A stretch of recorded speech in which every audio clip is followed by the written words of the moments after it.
네, 오늘 1월 21일입니다. 토요일입니다. 새벽 예배 나오신 여러분 성도님들을 환영합니다. 내일이 주일인데요. 주일날 오셔서 함께 예배드리기를 원합니다. 특별히 내일은 구정입니다. 구정 연휴가 시작이 되는데 오셔서 함께 떡국 먹고 좀 그렇게 좋은 시간 가졌으면 좋겠습니다. 말씀 나누기 전에 공동기도 제목으로 기도하는 시간 갖도록 하겠습니다. 기도하시겠습니다. 홍석과 집사의 암을 치료해 주십시오. 배옥준 집사의 뇌졸중을 치료해 주십시오. 언어가 회복되고 오른쪽 팔다리에 힘이 생겨나도록 해주십시오. 광한나 집사를 치료해 주십시오. 권하자 집사가 다시 걷도록 해주십시오. 이승학 성도의 뇌종양 치료가 잘 되게 해 주십시오. 권현민 형제를 치료해 주십시오. 김에브라임 형제가 신장 이식을 속히 받도록 해주십시오. 김시희 집사의 뇌종양 치료가 잘 되게 해 주십시오. 김수진 집사의 항암 치료가 잘 되게 해 주십시오. 우한 폐렴으로부터 우리를 지켜주십시오. 예수님의 이름으로 기도합니다. 아멘. 오늘 본문의 말씀은 느헤미야 1장 1절에서 11절까지 말씀입니다. 원래 생명의 삶에서는 오늘부터 사무엘상을 하게 되어 있습니다. 그런데 사무엘상은 우리가 40일 특세 할 때 그때 다루려고 합니다. 40일 특세가 2월 말부터 시작이 되기 때문에요. 그래서 사무엘상을 다루지 않고 느헤미야를 우리가 그때까지 좀 같이 다루기를 원합니다. 자, 오늘부터 느헤미야를 같이 볼 텐데요. 느헤미야는 느헤미야가 썼습니다. 우리가 잘 알고 있는 것처럼 저작년대는 바벨론에 이스라엘 백성들이 잡혀가서 1차, 2차 귀환이 끝난 다음에 아마도 BC 445년에서 425년이라고 생각합니다. 한 20년 동안 예루살렘에서 느헤미야가 경험했던 것을 기록해 놓고 있는 것입니다. 그래서 저작 장소는 예루살렘이라고 생각합니다. 그리고 기록의 목적은 성벽을 건축해 나가면서 하나님의 백성이 하나님의 말씀에 순종하며 사는 것이 얼마나 중요한 것인지를 우리에게 가르쳐주고 있는 것입니다. 자, 오늘 본문에 보시면 오늘 본문이 우리에게 주고 있는 교훈은 기도를 잘하는 법입니다. 어떻게 하면 기도를 잘할 수 있는지, 어떤 기도를 하나님께서 받으시는지에 대해서 함께 생각해 보려고 합니다. 자, 오늘 본문에 보시면 느헤미야의 문제가 하나 발생을 합니다. 11절에 보시면 느헤미야의 그 지위가 나옵니다. 술관원이라고 되어 있습니다. 술관원이라고 되어 있는데 술관원장은 지금으로 말하면 비서실장 같은 거죠. 굉장히 고위직입니다. 왕이 마시는 술을 마음껏 이렇게 마음 놓고 맡길 수 있는 사람, 왕이 정말 신뢰하는 사람이 아니면 그렇게 할 수가 없는 것입니다. 그래서 느헤미야가 술관원이 되었다는 말은 굉장히 고위직이라는 말입니다. 이 말은 어떤 의미냐 하면 사실은 느헤미야는 이 바벨론에서 사는 데 있어서 전혀 문제가 없는 사람이었습니다. 자, 그런데 느헤미야에게 문제가 하나 발생합니다. 오늘 본문 2절에 보시면 느헤미야의 동생 하나니가 예루살렘에 갔다가 돌아왔습니다.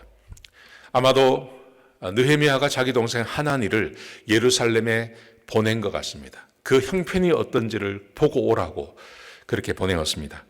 와서 이 하나니가 와서 예루살렘의 상태에 대해서 보고를 하는데 이렇게 말을 합니다. 큰 환난을 당했고 능욕을 당했고 예루살렘 성은 허물어져 있고 성문은 불탄 채로 버려져 있습니다. 3절에 그렇게 기록되어 있습니다. 환난을 당했고 능욕을 당했고 그리고 성은 허물어져 있고 성문조차 불타서 다시 세우지 못했습니다. 여러분, 이게 지금 어떤 상황이냐면 1차, 2차 귀환이 있은 다음입니다. 바벨론 포로로 잡혀와서 하나님께서 70년 만에 돌아갈 거라고 말씀하셨습니다. 그래서 하나님께서 정말 70년 만에 돌아가게 하십니다. 그래서 1차 기한은 스룹바벨에 의해서 BC 537년에 일어나죠. 2차 기한은 에스라에 의해서 BC 458년에 일어납니다. 현재는 몇 년이나 하면 아마도 한 450년 그 후반대라고 생각합니다. 그런데 1차 귀환, 2차 귀환이 일어난 지 거의 100년이 되었습니다. 거의 100년이 지났는데도 아직도 성벽이 무너진 대로 그대로 있고 그리고 성문도 닳지 못했고 성전은 지어져 있지만 사람이 살지 않는 그런 예루살렘이 되었다는 것입니다. 이 문제를 가지고 느헤미야가 이제 걱정과 염려와 기도를 하게 되는 것이죠. 그런데 우리가 잘 아는 것처럼 이것은 느헤미야가 해결할 수 있는 게 아닙니다. 왜냐하면 예루살렘의 문제거든요. 지금 느헤미야는 바벨론에 있습니다. 바벨론에 있고 거기서 거리가 얼마나 멉니까? 거기다가 스룹바벨과 에스라가 돌아갔지만 제대로 하지 못했습니다. 그리고 3차 기한을 할 수 있다는 보장이 없습니다. 자기는 지금 술관원을 맡고 있습니다. 그런데 누가 거기에 돌아가려고 하겠습니까? 돌아갈 수가 없는 거죠. 거기다가 성벽을 짓고 성문을 달려면 많은 돈이 필요한데 그 돈을 개인이 어떻게 할 수 있겠습니까? 할 수 없는 거죠. 그러니까 지금 이 느헤미야의 문제는 도저히 해결할 수 없는 문제가 자기 앞에 딱 닥친 겁니다. 우리도 인생을 살다 보면 꼭 내 문제는 아니지만 나의 문제는 아니지만 우리 가정의 문제가 될 수도 있고 또 우리 교회의 문제가 될 수도 있고 혹은 우리 국가의 문제가 될 수도 있습니다. 내가 도저히 해결할 수 없는 그런 문제를 붙잡고 내가 기도해야 되고 또 염려해야 되는 그런 상황이 오죠. 오늘 본문이 그런 상황입니다. 지금 느헤미야가 자기가 도저히 해결할 수 없는 그런 문제 앞에 지금 있는 겁니다. 두 가지 방법이 있습니다. 눈을 돌려버리는 겁니다. 이 문제를 보지 않는 겁니다. 이건 내가 도저히 할 수 없어. 이거는 내가 도저히 해결할 수 없는 문제야 하고 덮어버리는 것입니다. 그러면 아무 일도 벌어지지 않습니다.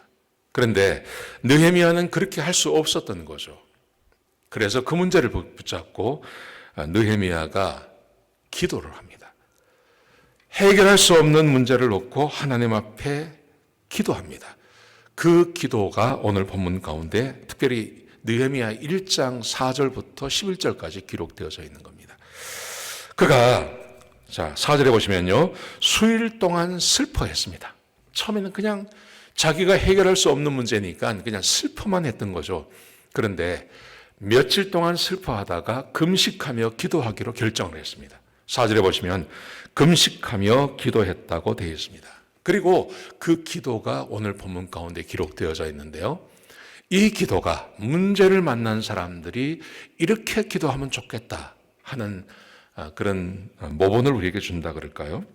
먼저 6절에 보시면요. 기도하는 순서가 있습니다. 첫 번째, 자기의 죄를 고백합니다. 나의 하나님, 나와 나의 아버지가 하나님 앞에 죄를 지었습니다. 그 다음에 그 죄를 이렇게 말합니다. 구체적으로 말합니다. 7절에 보시면 모세의 명령과 계명과 율례와 규례를 지키지 않았습니다. 사실 이 규례를 다 지킬 수 있는 사람이 없죠.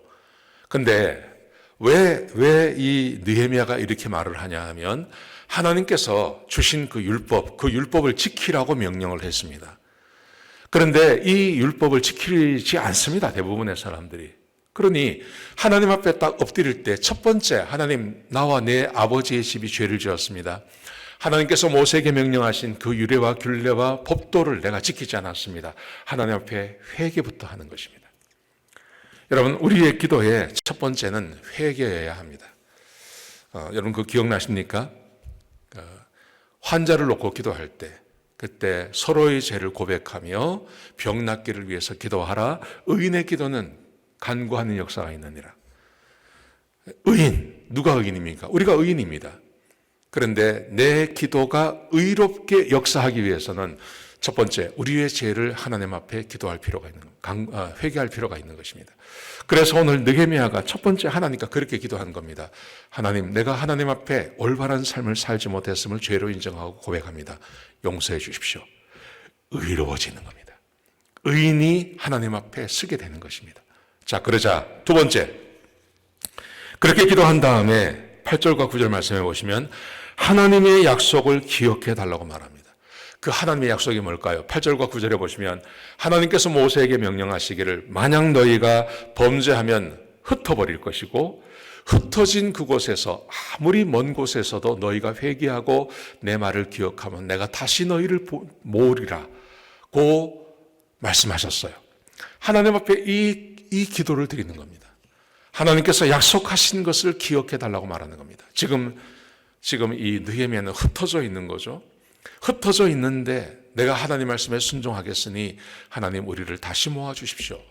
내가 다시 내 고향으로 돌아가서 그 땅을 다시 세울 수 있도록 도와주십시오. 내가 하나님의 말씀에 순종하겠습니다. 그러니 하나님 약속하신 대로 이루어 주십시오. 하나님의 약속의 말씀을 기억하고 기도하는 거예요. 여러분, 하나님의 약속을 기억하는 것은 매우 중요합니다. 우리 성경에 보시면 하나님께서 수도 없이 많은 약속들을 하셨습니다. 그 성경을 알아야 할 이유가 뭐냐 하면 내가 하나님 앞에 기도할 때 하나님의 약속의 말씀을 붙잡고 기도하기 때문에 그렇습니다. 그래서 하나님의 약속의 말씀을 붙잡고 기도하는 것은 그렇게 중요한 것입니다. 자, 거기다가 10절과 11절에 보시면 하나님 백성을 기억해 주십시오. 그리고 나를 기억해 주십시오. 우리 백성, 하나님께서 택하신 백성입니다. 다시 돌아오게 하겠다고 약속하셨고 다시 세워주겠다고 약속해 주셨습니다. 하나님, 그러니 이 약속들, 이 백성들을 좀 기억해 주십시오. 이렇게 말하고요. 그 다음에 자기를 기억해 달라고 말합니다. 이것은 뭐냐 하면 내가 하나님 말씀에 순종하겠으니 나를 좀 기억해 달라고 말하는 거죠. 굉장히 중요한 기도죠. 여러분, 이 기도가 사실은 이 느헤미야의 이 기도가 느헤미야서를 읽게 하고 그리고 52일 만에 성전이 완성되게 만들어주고 그리고 하나님께서 느헤미야와 함께 해주시는 그 역사가 시작이 되는 겁니다. 우리가 살다 보면 여러 가지 고난을 만날 때가 있고 문제를 만날 때가 있습니다. 막 며칠씩 잠을 못 자는 그런 문제를 만날 때가 있습니다. 그 염려가 깊어질 때 우리가 하나님 앞에 금식하며 기도하면 얼마나 좋을까요? 근데 그 기도에 그 패턴이 있는 거죠. 순서가 있는 거죠. 첫 번째, 회개하는 것입니다. 하나님, 내가 잘못했습니다. 내 죄를 사해 주십시오. 두 번째, 하나님의 말씀을 기억하는 겁니다. 지금 현재 내 문제와 딱 맞는 하나님께서 약속하신 것을 드러내는 겁니다. 하나님께서 우리가 하나님 말씀에 순종하면 아무리 세상에 흩어져 있다 하더라도 그곳에서 우리를 다시 모으시겠다고 약속해 주셨습니다. 하나님의 약속을 기억하는 거죠. 그리고 하나님 앞에 하나님, 우리의 백성을 기억해 주시고 나를 기억해 주십시오. 그리고 하나님, 이 일을 이루어 주십시오. 그렇게 기도하는 것입니다. 기도 잘하는 법, 저는 다른 거 없다고 생각합니다. 회개하시고 하나님의 말씀 붙잡고 기도하시고 그리고 내가 하나님의 아들, 딸입니다. 나를 좀 기억해 주십시오. 그렇게 기도하시면 하나님께서 반드시 응답하실 줄로 믿습니다. 오늘 하루 한번 그렇게 기도해 보시는 귀한 하루가 되시기를 주의 이름으로 축복합니다.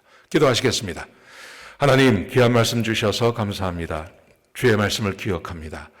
하나님, 오늘 말씀하신 대로 이루어 주시고 이 말씀에 순종해서 기도하는 우리 성도들의 기도를 응답하여 주옵소서.